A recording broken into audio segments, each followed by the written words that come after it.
Well, today I'm going to share with you a pressure canning recipe of my own creation. So with that comes risk. This is not a recipe from the Georgia University of Georgia tested site or Ball or Kerr books. This is just something I have made up and I think it tastes delicious. And it has 2 ingredients in it, well 3 that you see a lot. You can can potatoes, you can can sweet potatoes, and you can can pork. So this is just a combination in a broth. And it's more like a soup, and so I think it's fine by the canning rules, but it's up to you if you want to make a less, how should I say it, tested recipe. But I like pork stew. And especially in the winter, something to stick to your ribs. And I enjoy it with sweet potatoes. Well, when I looked on the internet, I couldn't find any canning recipe for pork and sweet potato stew. So I made up this recipe, and I just made it tonight. I'll show you at the end of the video. And my husband really, really enjoyed it. He thought the gravy was so rich and flavorful. He definitely wants me to can this again. Now, the recipe is versatile because you can take your can, or jar I should say, and you could leave it just like it is and you have a soup. If you want to make the gravy like I'll show you at the end, you have great stew. Or maybe you want to add certain veggies or chilies or something else to spice it up and put it over rice. You can do that too. So this is one of those recipes that you can use in a variety of ways. And I think your family will love it. Now, I would do a couple things different. One of them is I would make the pieces of sweet potato and fried potato a bit larger. I think that would be better because the sweet potatoes, of course, have a tendency to go to mush. But again, that gives another added flavor to the gravy itself. And next time I might make it with a pork roast, more of a shredded rather than a cubed meat. I think that would be great too. But come along with me and see how I make pork and sweet potato stew. So I started out with 5 pounds of pork loin, but you could use pork tenderloin, pork roast, whatever you want. Now try to remove as much fat as you can. There's no way that you can remove it all, but save this. This can make some good broth. And then 6 cups of sweet potatoes, 6 cups of regular potatoes, and I love Yukon Gold, so that is what I'm using. And 3 cups, actually I'm a little bit more close to 4 cups because I do love my onions, and this is diced sweet onions. And then we have our spices. We have 1 tablespoon oregano, 1 tablespoon rosemary, 1/2 teaspoon salt, and 1/2 teaspoon pepper. A garlic clove for each jar. And tomato paste, I'm going to use 2 to 3 tablespoons of it. I just think it enriches the broth. And of course you can use regular canned tomato paste too. This is a little bit more concentrated. And then you need a tablespoon of oil, or in this case I'm using some bacon grease. So let's get started. So it's a deep pot, we're using our soup pot. We have our oil here melting. And then we're going to add all of our meat. And hear the sizzle. And just work with this until it browns a bit. Be back. So you're not going to get it real brown, you're just going to kind of whiten it because a lot of the juices are coming out and you want to save those juices for your stew. So then we're going to pour in our spices, mix those up a bit.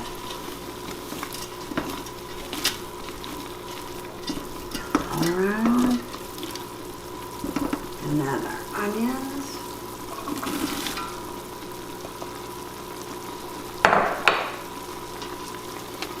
And again, you're just going to mix it up a bit.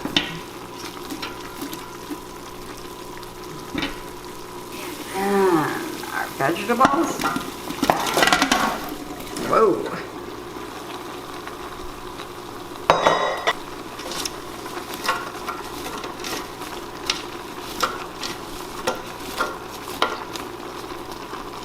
Now we're going to want to add water. So it covers everything.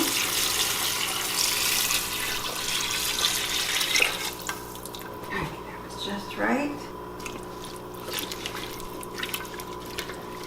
Now we want to bring everything back up to a boil. Just turn it up here. Now I'm just squeezing. That was maybe about a tablespoon. Maybe another one. Let's mix that in, see how that goes.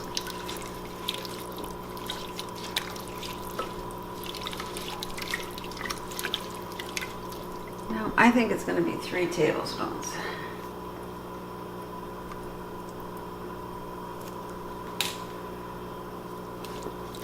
So we're just going to stir up everything and then wait. We'll bring it up to boil and then turn it down to a simmer.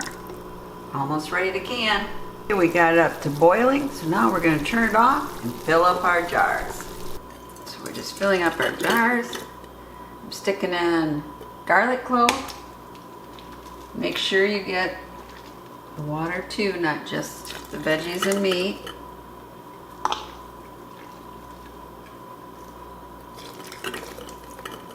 And of course you can put them in pint jars too. I'm just using quarts.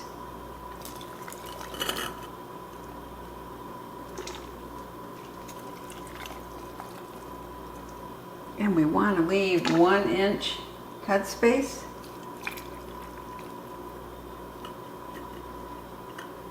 There we go. And of course you want to debubble. Like I said, you can use any tool you want for this, but preferably not metal. You could chip the jar. Then you're just going to wipe your rim, and you could use water, or you can use some white vinegar on your cloth because that helps if there's any fat. And now, this jar is very hot.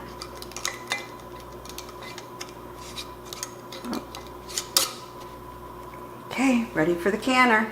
Now we have our jars in the canner. We made sure to have lubricant on our rim. And we've checked the vent hole of our top. And now it's time to put on our lid. Screw it up. Now we're just waiting for steam to come out of here. So we have a nice steam coming out here. So now, okay Google, set a timer for 10 minutes.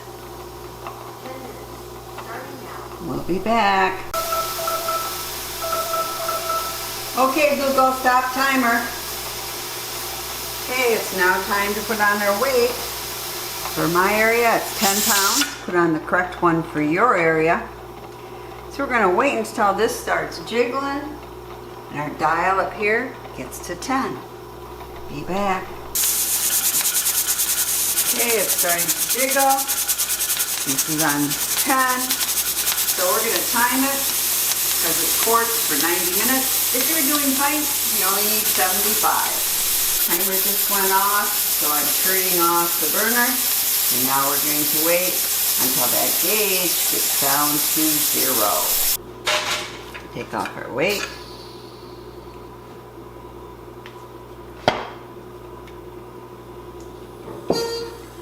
Okay, I'm going to wait about 10 minutes and then take the jars out. Well, don't they look lovely? All 7 jars sealed. And now we're going to wait 24 hours, let them cool down, and then we're going to take off the rings, label them with the name, and wash the outside of the jars, and then put them on our pantry. Okay, it's time to make it. Let's take off our rings here. Nice sound. Now we're going to want to drain the broth off.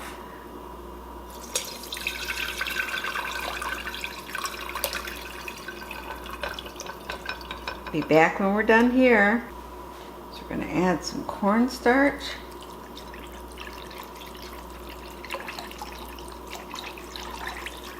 Mix that up really well. I think we're going to want a little bit more to thicken it.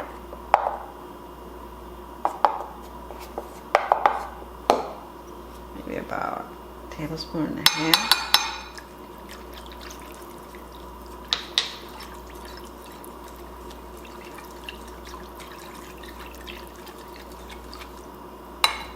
Okay, we got that done. Now we're just going to pour this over.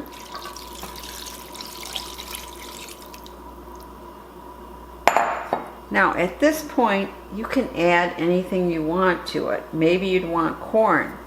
Maybe you'd want to make it more Cuban, put in some black beans, a little orange juice, you know, a little bit different sauce.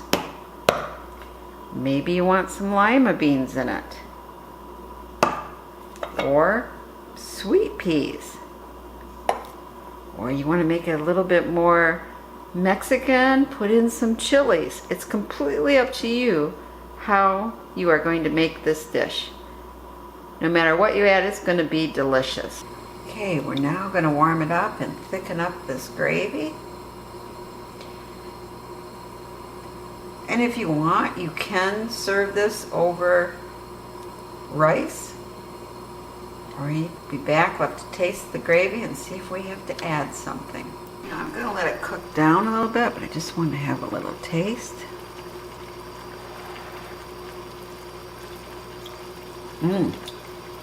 Boy, that's pretty good. Maybe just a little more salt. Maybe a little more pepper. Be back when it's ready to serve. Okay, let's dish up some. Get plenty of that beautiful gravy. Some of the meat. Make sure we get some of these potatoes. There we go. Doesn't that look rich and good? Now, how fast was that? And you have a delicious meal, rib stick and meal. Let's have a little bite here. A little of the meat.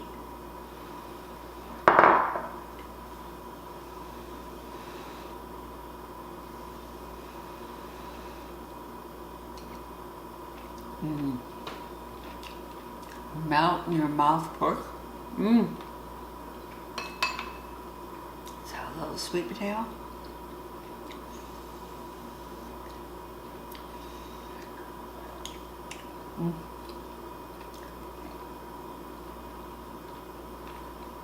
It's so good. Now you can mash up your potatoes, or what I prefer is taking a piece of bread and sopping up the gravy. If you don't like rosemary, you might want to put a little less rosemary in, because you can taste the rosemary.